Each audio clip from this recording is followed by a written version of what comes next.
Everyone, please stop what you're doing and listen.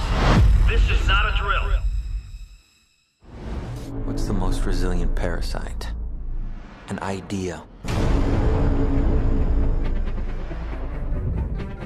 A single idea from the human mind can build cities.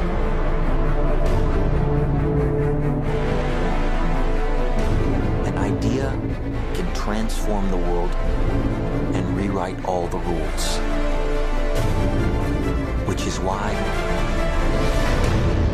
I have to steal it. He's hiding something, and we need to find out what that is. We gotta break out of here. Give him the kick!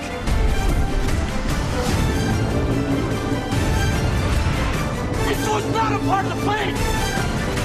Wake me up! Wake me up!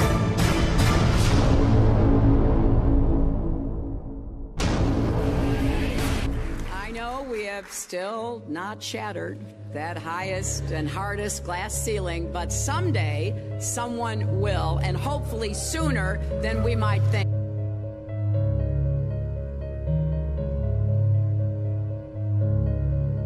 As the galaxies go whizzing by over the glass domed ceiling. Now tell me that doesn't work for you. If it's true, does it change how I live my life? This is something that is not an easy answer because of the magnitude of what we're talking about here. How it will change your life, first of all, when you understand it, is dramatic, to say the least. Will it change you from having to go to your job every day and the things that you typically do every day? No. But when this knowledge becomes more mainstream and these agencies are starting to be held accountable, and you understand that they're all participating in this, not just the United States government, not just NASA, but China, Russia, India, all of them have space programs. They all have the same symbolism. They're all doing the exact same thing to their citizenry. And the first thing you have to understand about this is that the deception goes all the way to the top. And when I say all the way to the top, you have to kind of get rid of the notion that the people at the very highest levels are working together.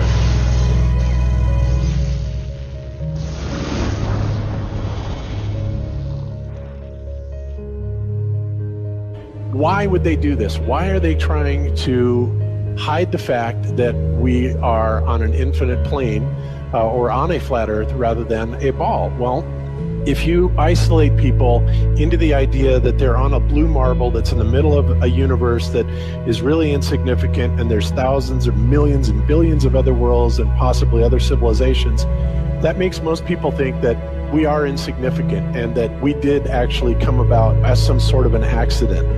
Now, when people believe that, their minds are much more malleable into being given the idea that there is no God, there is no creator.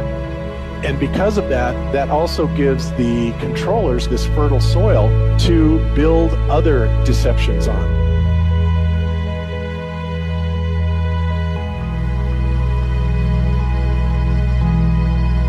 Why do you think that Truman has never come close to discovering the true nature of his world until now? We accept the reality of the world with which we're presented. It's as simple as that. It's about total control, mental, physical, spiritual, every way, shape, form possible. You have to remember how big of a conspiracy this is. This isn't talking about just the JFK thing, or isn't talking about just 9/11.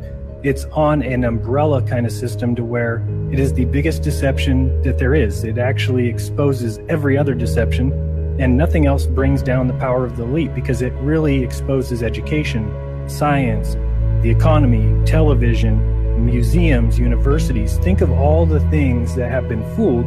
I feel worse for the people that are out there building satellites, the people that are out there actually working for these space agencies, the people out there teaching in schools as professors, because they would all come to the conclusion eventually, once this gets out, that they've all been contributing to the lie. Why do you believe what you believe?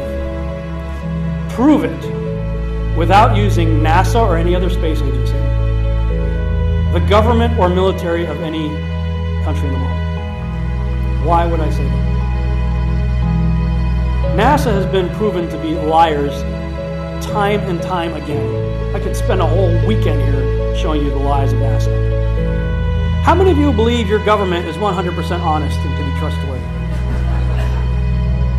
And how many of you know the military answers to their government?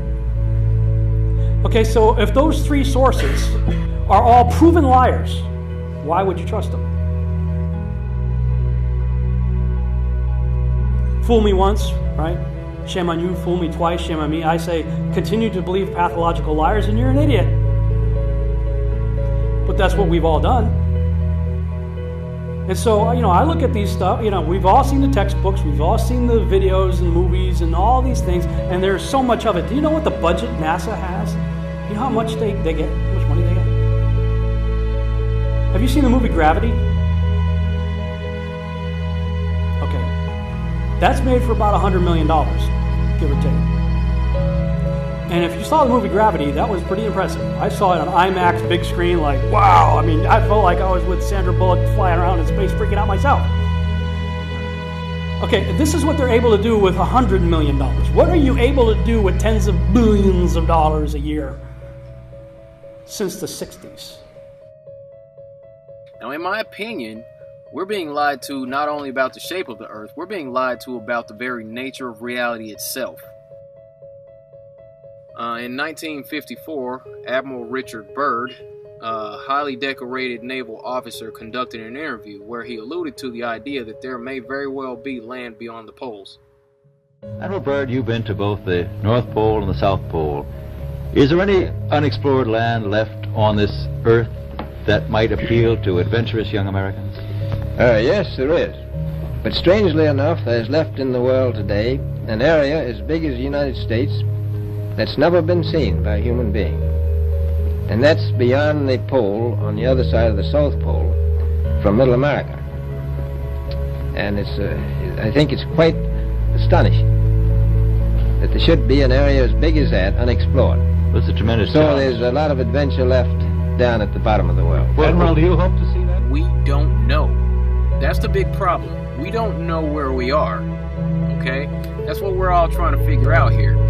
But there is the Antarctic Treaty where, 53 or so nations have signed saying that no one's going to lay claim to Antarctica and that there are massive restrictions for travel there. You can't just get up and go to Antarctica on your own.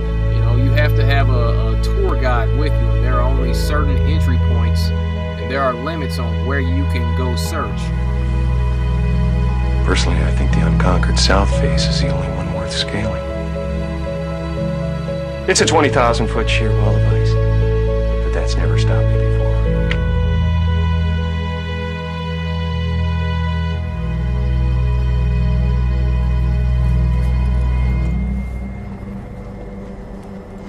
Welcome.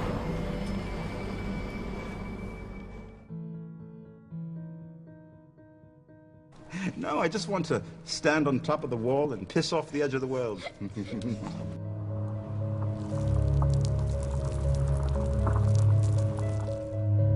What difference does it make? What difference does it make? Yeah, that's their favorite line. Got a lot of people, what difference does it make? You can't figure out what difference it makes? If you can't figure out what difference it makes that the people running your world are lying to you over and over your whole life, if you can't figure out that someone lying to you is trying to control you, suppressing of information, of knowledge, is control. Deception of information and knowledge is a form of control. So what difference does it make? It makes a big difference, because once they start omitting information or lying about information about where you live, they're doing it to control you, period. Why am I having to explain this to critical thinkers in the truth movement? The way you control billions of people is to keep them divided and fighting each other. Flat Earth is not a psyop. Flat Earth destroys the psyop. Every psyop control us for as long as they've known about it. So this system has been in power and control for hundreds of years, ever since they convinced the rest of the world that they didn't know where they live, and created this fantastical scenario to make people feel insignificant and to follow those that appear to know better.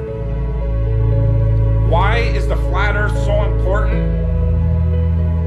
Because it shows the deception. And if everybody would just come together and demand answers, they would be in checkmate. They would not know what to do. Train up a child in the way that he should go, and when he is old, he will not depart from it. I believe that's why we have so many who are indoctrinated to still believe and fight so hard for the heliocentric model. The reason being is because we've been taught the globe model since before we had the ability to think for ourselves. Think about that. Before you could think for yourself, before you could form rational thought, you've been taught that you live on a spinning ball, although your five senses tell you something totally different. Our senses tell us that the earth is flat and stationary, that the sun and moon and the stars rotate above us just as we see, that they make their annual cycles in such a way that we can calculate days, months, and years of the passage of time, just like in Scripture. The earth in itself works like a well-designed timepiece, and we all know that any timepiece that we can think of has a designer. What if the lie is to hide the existence of that designer? What if they're lying to us about this because they're hiding God?